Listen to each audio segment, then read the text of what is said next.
ሰላም ሰላም ውድና የተከበራችሁ የግራር ቻናል ቤተሰቦች እንደምን ቆያችሁኝ? የአክብሮት ሰላምታዬን በማስቀደም የተጠበቀ ጤናና የሞላ ፍስሐን እየተመኘሁላችሁ ወደ ዛሬው ቪዲዮ ገባለሁ።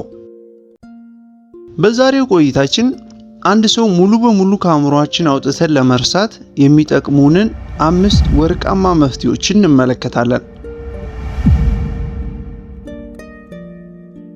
ሳይኮሎጂ እንደሚለው በሰዎች ምክንያት የልብ ስብራት የገጠመው ሰው ልክ እንደ አካላዊ ህመም ይታመማል። ምክንያቱም በሰዎች ማዘን፣ መጎዳት፣ መከዳት፣ የፍቅር ህይወት ብሬክአፕ ሲገጥመን ያ ስሜት አእምሮአችን ውስጥ ብቻ ሳይሆን አካላችንንም ኤክስፒሪየንስ ያደርገዋል።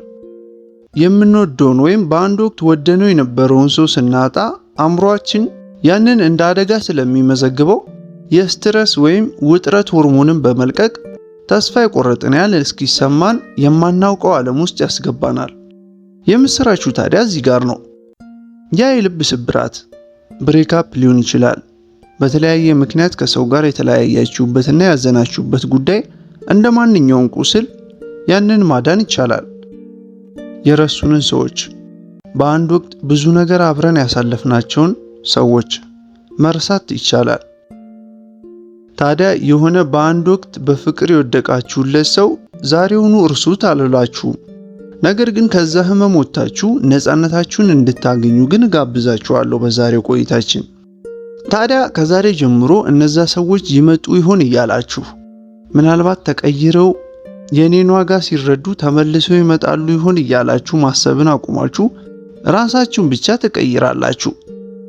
እስከ መጨረሻው ድረስ አብራችሁን ቆዩና ብዙ ታተርፉበታላችሁ። ከአምስቱ በደንብ የወደዳችሁትን ደግሞ መጨረሻ ላይ ስለምጠይቃችሁ አንድ ባንድ አስተውላችሁ ተከታተሏቸው። ለግራር ቻናል አዲስ የሆናችሁ ዛሬም ሰብስክራይብ አድርጋችሁ እንድትጀምሩ እየጠየቅኩኝ ላይክ እና ሼር በማድረግ ደግሞ ለሌሎችም አካፍሏቸው።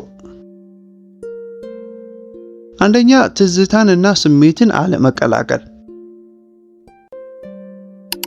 ከዛ ሰው ጋር የነበረንን ትስስር ሰንሰለቱን መበጠስ ማለት እነዛን ሰዎች ሙሉ በሙሉ በአንዴ መርሳት ማለት አይደለም። ያ ብዙ ሰው የሚሳሳተው ስህተት ነው። ምክንያቱም እንኳን በፍቅርና በትልቅ ቁም ነገር ተጣምረን ብዙ ጊዜን አብረን ያሳለፍናቸውን ሰዎች ይቅርና ለአንድ ቀን ያገኘነውን እንግዳ እንኳን እንደዋዛ ላንረሳ እንችላለን። መዳን ማለት ወይም በእነሱ የተፈጠረብንን ቁስል ማከም ማለት በአንድ ቀን ተነስተን ስለነሱ ማስታወስ ማቆም ይመስለናል። ሳቃቸውን፣ ድምጻቸውን፣ የመጨረሻ ቀን ወሬያቸውን፣ መዓዛቸውን መርሳት ይመስለናል። ግን ችግሩ ሜሞሪ ወይም ትዝታው አይደለም። ያንን ተከትሎ የሚመጣው ስሜት ነው ችግሩ። ኢሞሽናል ዲታችመንት ወይም ስሜትን ከነዛ ሰዎች መነጠል እነዛ ሰዎችን ለመርሳት ጠቃሚው መንገድ ነው። በአንድ ሌሊት ኬር ማድረግ ታቆማላችሁ ማለት ሳይሆን ለማይገባው ሰው ግን ስሜታችሁን ማጋለጥ ታቆማላችሁ ማለት ነው። ያ ማለት የነሱ ፕሮፋይል በየጊዜው ቼክ ማድረግ ማቆም፣ የድሮ ሜሴጆችን ተመልሳችሁ የሄዳችሁ ማንበባችሁን ማቆም፣ ምናልባት እንዲህ አይነት ነገር ቢፈጠርስ እያላችሁ ማሰባችሁን ማቆም ነው። ምክንያቱም ሁሉ ጊዜ ያንን ስታደርጉ እየዳነ የነበረው ቁስላችሁን መልሳችሁ እየከፈታችሁት ነው። ስሜታችሁን ከትዝታው መነጠል ድክመት አይደለም፣ ራስን ማስከበር ነው። ግን ለምን ይመስላችኋል እነሱን በማሰብ ራሳችሁን እየጎዳችሁ መርሳት የከበዳችሁ? ምክንያቱም ብዙ ነገር ኢንቨስት አድርጋችሁላቸው ነበር። ያላችሁን ኢነርጂ ሰጥታችኋቸው ነበር። አምናችኋቸው ነበር። በጭንቅላታችሁ ውስጥ ከነሱ ጋር የወደፊት ህይወትን መስርታችሁ ጨርሳችሁ ነበር። ለዛ ነው ከህሊናችሁ ያልወጡት። ግን እዛው ተጣብቃችሁ መቆየት እነሱን ከመርሳት በላይ ትልቅ ዋጋ ያስከፍላችኋል።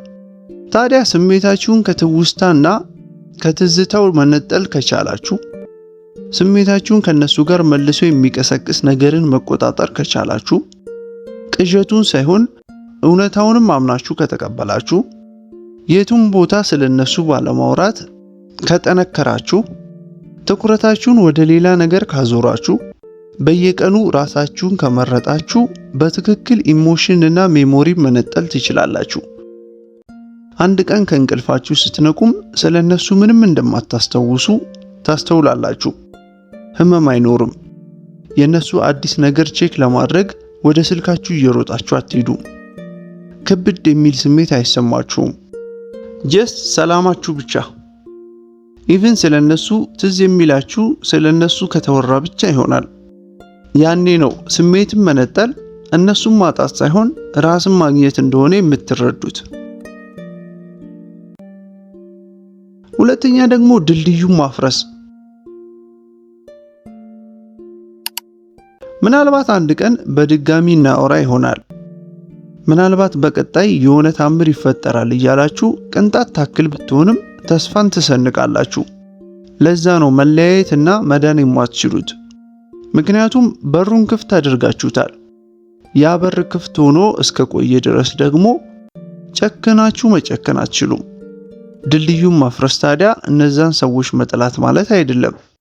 በቀል መበቀል አይደለም። ሽብር ለመፍጠር መሞከር አይደለም። ተመልሶ የሚሄዳችሁን እድል ማስወገድ ብቻ ነው። ልባችሁ የነሱን መምጣት እየጠበቀ መዳን ፈጽሞ አትችሉ። ግልጽ ልሁንላችሁ፣ ሁለታችሁንም የሚያገናኛችሁን ድልድይ ከማፍረስ ይልቅ እንዲቆይ የምትፈቅዱት እነሱ ስለሚገባቸው ሳይሆን ሴፍ እንደሆናችሁ ስለሚሰማችሁ ነው። ምክንያቱም ድልድዩ እስካለ ድረስ ኪሳራውን ሙሉ በሙሉ ባለመቀበል ልባችሁን በጊዜያዊነት እየሸወዳችሁት ከህመም ያዳናችሁት ስለሚመስላችሁ ነው። ነገሩ አላለቀም የሚል የተሳሳተ ቅዠት አእምሯችሁ ውስጥ ይፈጠርላችኋል ድልድዩ እስካለ ድረስ። ግን ቅዠት አደገኛ ነገር ነው። ምክንያቱም ይመጣሉ ብላችሁ እየጠበቃችሁ ስትቆሙ ህይወት ያለናንተ ወደፊት እየቀጠለች ታልፋችኋለች። ነገር ግን ድልድዩን ጨክናችሁ ባቃጠላችሁባት ቅጽበት ሁሉም ነገር ይቀየርላችኋል። ከስሜታችሁ ጋር በጠረጴዛ ዙሪያ ተቀምጣችሁ ስለነሱ መደራደር ታቆማላችሁ። ነገር ግን ድልድዩን ጨክናችሁ ባቃጠላችሁበት ቅጽበት ሁሉም ነገር ይቀየርላችኋል። ከስሜታችሁ ጋር በጠረጴዛ ዙሪያ ተቀምጣችሁ ስለነሱ መደራደር ታቆማላችሁ። አሁንም ኬር ያደርጉ ይሆን እያላችሁ ቼክ ማድረግን ታቆማላችሁ። ድልድዩ ሲቃጠል ወደ እነሱ የሚወስዳችሁ መንገድ ስለማይኖር አእምሯችሁ ወደ ኋላ መመለሱን ያቆማል ማለት ነው። ያኔ ነው እውነተኛ መዳን የሚጀምረው። ታዲያ እንዴት ነው ድልድዩን ማቃጠል የሚቻለው? አንደኛ ሪሙቭ አክሰስ። ስልካቸውን ዲሌት አድርጉ። እያንዳንዱ ሶሻል ሚዲያ ላይ ታወሩባቸው የነበሩትን ፕሮፋይሎች ዲሌት አድርጉ። እነሱ ጋር ምንም አይነት ነገር እንዳያገናኛቸው አድርጉ። ሁሉን ነገር አጠፋፉት። አንፎሎ አድርጓቸው። ከንዴት የተነሳ ሳይሆን ከዲሲፕሊን የተነሳ። ሁለተኛ ኪል ዘ ፊውቸር ፋንታሲ። ወደፊት የምታለሙትን ቅዠት አቁሙ። መቼም የማይከሰትን ንግግር ማሰብ አቁሙ።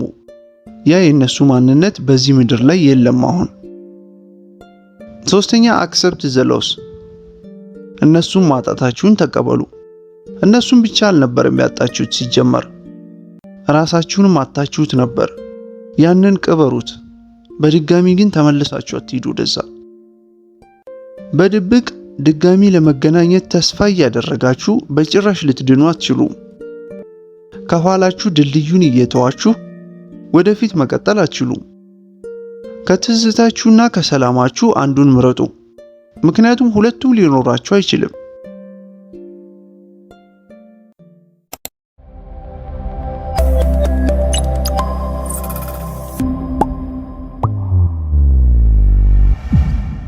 ሶስተኛ ደግሞ ራስን በአዳዲስ ሰዎች መክበብ። አሁን መገንዘብ ያለባችሁ ብዙ ትዝታን የሚቀሰቅስባችሁ ከነሱ ጋር የነበራችሁ ህይወት ሳይሆን እነሱን ተከትለው የተፈጠሩ ብዙ ትዝታዎች ናቸው። ተመሳሳይ ቦታ፣ ተመሳሳይ ልማድ፣ ተመሳሳይ የምታደርጉት የነበረው ወሬ፣ ሁሌ በዛ አካባቢ በድጋሚ የምትኖሩ ከሆነ አብራችኋቸው ናችሁ ማለት ነው። ሃርት ብሬክ ወይም የልብ ስብራት ኢሞሽናል ነገር ብቻ አድርገን እንቆጥረዋለን እንጂ ሳይኮሎጂካል ጭምር ነው። እነሱን የሚያስታውሰን ካፌ፣ ሙዚቃ፣ መንገድ፣ የፍቅር ጊዜ፣ እነሱ ቢሄዱም እነዛ ነገሮች ግን እነሱን ያቆዩብናል። ብሬክአፕ ሲፈጠር፣ መለያየት ሲመጣ፣ በክህደት ይሁን ባላወቃችሁት አጋጣሚ ሲከሰት ዱብዳ ይሆንባችኋል፣ ግራ ትጋባላችሁ። ከዛም በመቀጠል የምታደርጉት ነገር ቢኖር አይሶሌሽን ወይም ብቻችሁን ለመሆን መምረጥ ነው።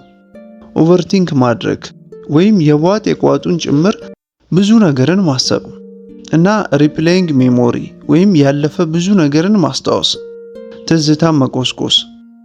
እነዚህ 3 ነገሮች ነው አብዛኛው ሰው ከብሬክአፕ በኋላ ወዲያውኑ የሚያደርገው። ነገር ግን አይሶሌሽን ወይም ብቻችሁን መሆን መምረጣችሁ እና ራሳችሁን ብቻችሁን ለማስታመም መሞከር ከነሱ ጋር ያላችሁን ግንኙነት ይበልጥ የሚያሳድግ ክፉ ልማድ ነው። ምክንያቱም ብቻችሁን ስትሆኑ አእምሯችሁ ትልቁ የነሱ ተረት ተረት የሚናገር አካል መሆን ይጀምራል። ስለነሱ ብቻ ነው የምታስቡት። ስለነሱ መልካሙን ነገር ብቻ እያስታወሳችሁ ነገሩ የተቋጨበትን መጥፎ አጋጣሚ ለመሸፋፈን ትሞክራላችሁ። ቀስ በቀስ ከናንተ ጋር ለሌለ ሰው ኢሞሽናል አታችመንት መፍጠር ትጀምራላችሁ፣ ብቻችሁን ስለሆናችሁ ብቻ። ታዲያ ያንን ሳይክል ግን ማቋረጥ የሚችሉት በአዳዲስ ሰዎች ራሳችሁን ስትከቡ ነው። አዳዲስ ወሬ፣ አዳዲስ ኤክሳይትመንት፣ አዳዲስ ኢነርጂ፣ አዳዲስ እይታ፣ ከምንም በላይ ደግሞ አዲስ የስሜት ልማድ። በድጋሚ መሳቅ ትጀምራላችሁ። በድጋሚ እንደታያችሁ ይሰማችኋል። የሆነ ነገር ፊል እንድታደርጉ ያስቻሏችሁ እነዚያ ጥለዋችሁ የሄዱ ሰዎች ብቻ እንዳልሆኑ ማረጋገጥ ትጀምራላችሁ። ያንን ማወቃችሁ ደግሞ ትልቅ ነፃነት ይሰጣችኋል። ታዲያ መጠንቀቅ አለባችሁ። ግን ብዙ ጊዜ ሰዎች የሚሳሳቱት እዚህ ጋር ነው። ይሄ አዲስ ሰው መተዋወቅ የሚለው ሐሳብ እነዚያ የሄዱትን ሰዎች ኦቨርናይት ለመተካት መሯሯጥ አይደለም። አንዳንድ ሰው ብሬክአፕ ሲገጥመው ልቡ ሲሰበር ቶሎ ብሎ ወደ አዲስ የፍቅር ህይወት ዘሎ ጥልቅ ይላል።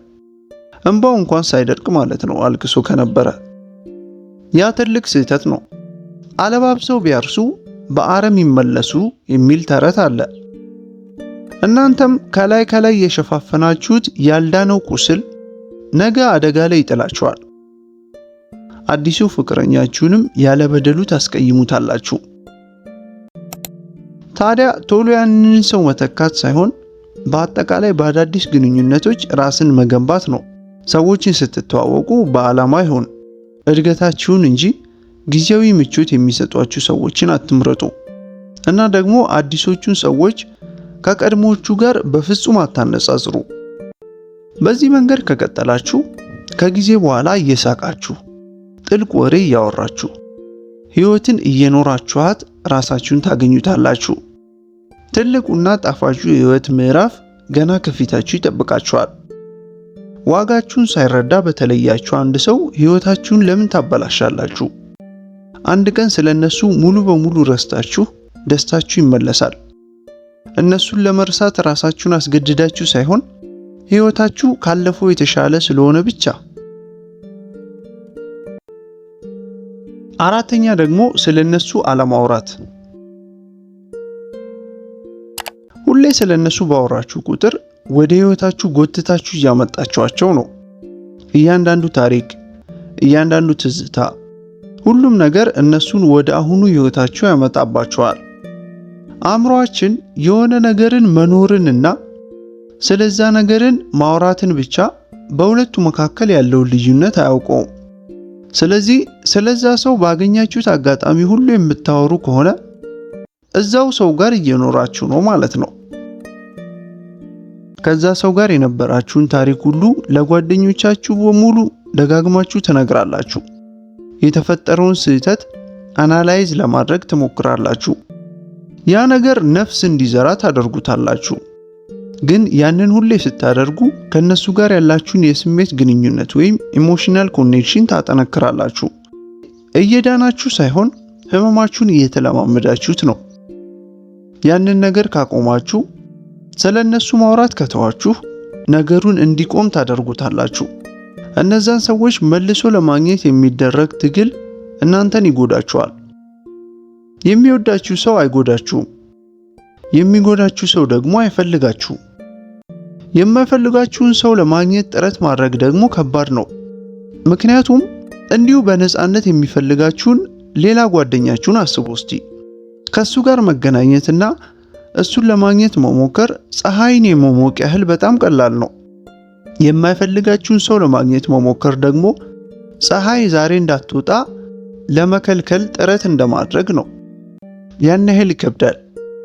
ስለዚህ ስለነሱ አንዴ አውርታችሁ ፋይሉን ዝጉት እንጂ እንደ ብድር መጻፊያ ደብተር እየገለጻችሁ ለሰው ሁሉ ስለነሱ አታውሩ።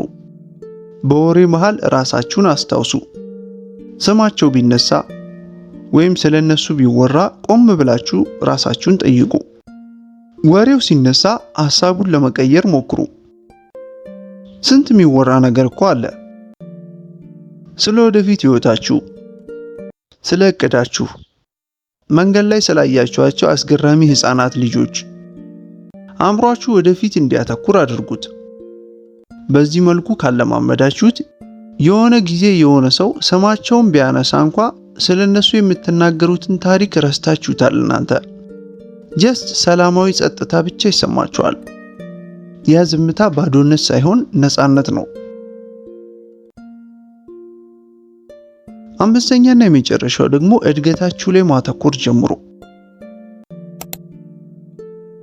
እነሱን በሌላ ሰው ለመተካት ትሞክራላችሁ። ለዛ ነው የማይሳካላችሁ። እነሱ የፈጠሩትን ክፍተት የሚሞላላችሁ እድገትና መሻሻላችሁ ነው። ያንን በዓላማ እስካልሞላችሁት ድረስ ማንም ሰው ወደ ህይወታችሁ ቢገባ እንኳ ባዶ እንደሆናችሁ እየተሰማችሁ መኖራችሁን ነው የምትቀጥሉት። አብዛኛው ሰው በእውነቱ ከነዛ ሰዎች ጋር ቆርጦ አይለያይም። ይልቅ ያንን የጎዳውን፣ ያስለቀሰውን፣ ልቡን የሰበረውንና የተወውን ሰው በሌላ ሰው ቶሎ ለመተካት ነው ብዙ ጊዜ የሚሯሯጠው። አዲስ ሪሌሽንሺፕ፣ አዲስ ራሱን የሚያታልልበት ወይም ትኩረቱን ለጊዜው የሚነሳው ነገር። ያ ግን ቁስሉን ለጊዜው መሸፈን ነው እንጂ ከቁስሉ መዳን አይደለም። አዲሱ የመጣው ሰውም ያንን አይጠግንላችሁም። ይልቅ እናንተ ያልጠገናችሁትን ነገር ነው አጋልጦ የሚያሳያችሁ። አሁን ታዲያ ሁሉንም ነገር የሚቀይረው ሽፍት እዚህ ጋር ነው ያለው። እነዛን ሰዎች በቶሎ ብላችሁ በሌላ ሰው አትተኳቸው። ይልቅ በእድገት፣ በመሻሻል፣ ራስን በመቀየር ብቻ ተኳቸው። የእናንተን ትኩረት በሚፈልግ ነገር፣ ማንነታችሁን የሚገነባ ነገር፣ እንድታድጉ በሚያስገድዳችሁ ነገር ተኳቸው። ያኔ አሸናፊ ሆናችሁ ብቻ አታበቁም። በድጋሚ መታችሁ እኔንም ጭምር ታመሰግኑኛላችሁ። ምክንያቱም ዓላማ ሲኖራችሁ፣ ራስን የመለወጥ ኦብሰሽን ሲኖራችሁ፣ ያ ዓላማ ሰዎች ሊሰጧችሁ የማይችሉትን ነገር ይሰጣችኋል። እሱም አቅጣጫ ነው። ምክንያቱም ወዴት እንደሚሄድ የማያውቅ ሰው ሁሉም መንገድ ትክክል ነው ብሎ ያስባል። ከጊዜ በኋላ ሙሉ ለመሆን እነሱን መፈለግ ታቆማላችሁ። ስለዚህ ታዲያ እንዴት ነው ያንን ማድረግ የሚቻለው? ግልጽ እቅድ ይኖራችሁ። ፊትነስ ወይም የአካል ብቃትን ማሻሻል ሊሆን ይችላል። ገንዘብ መስራት፣ የሆነ ስኪል መማር፣ ቢዝነስ መጀመር። በቃ በአጠቃላይ ትኩረታችሁን ሙሉ የምትሰጡበትን ነገር መስርቱ። እዛ ላይ ደግሞ ማጣፈጫ ቅመም፣ የቀን ተቀን አስፈላጊና ጥሩ የሆኑ ልማዶችን መጨመር። ምክንያቱም ስትራክቸር ሲኖራችሁ ነው ኦቨርቲንኪንግን መግደል የምትችሉት። ታዲያ አንድ ቀን ወደ ኋላ የድሮ ማንነታችሁን ትመለከቱትና እነዛን ሰዎች መለየት ከብዷችሁ ስትሰቃዩ የነበረበትን አጋጣሚ ትስቁበታላችሁ። አሁን ጊዜው ስላለፈ ሳይሆን እናንተ ስለተለወጣችሁ። ያኔ ነው ነገሩም የሚገለጥላችሁ። እነዛ ሰዎች ሰብረዋችሁ አልሄዱም። ይልቅ አቅጣጫችሁን በመለወጥ ወደ ትክክለኛው አቅጣጫ ነው ያመጧችሁ። እነዚህ 5 ልዩ መፍትሄዎች ታዲያ ሰዎችን ለመርሳት ብቻ ሳይሆን ለበሽታ እንኳን መድኃኒት የሚሆኑ ጠንካራ ሐሳቦች ናቸው። ቆይታችንን እንደወደዳችሁት ምንም አልጠራጠርም። ከ5ቱ የወደዳችሁትን ደግሞ አሁን በኮሜንት አሳውቁኝ። ሐሳባችሁንም በነፃነት ግለጹልኝ ኮሜንት ላይ። እወዳችኋለሁ። እስከ መጨረሻ ድረስ ስለተከታተላችሁኝ በጣም ከልብ አመሰግናለሁ። ደህና ቆዩልኝ።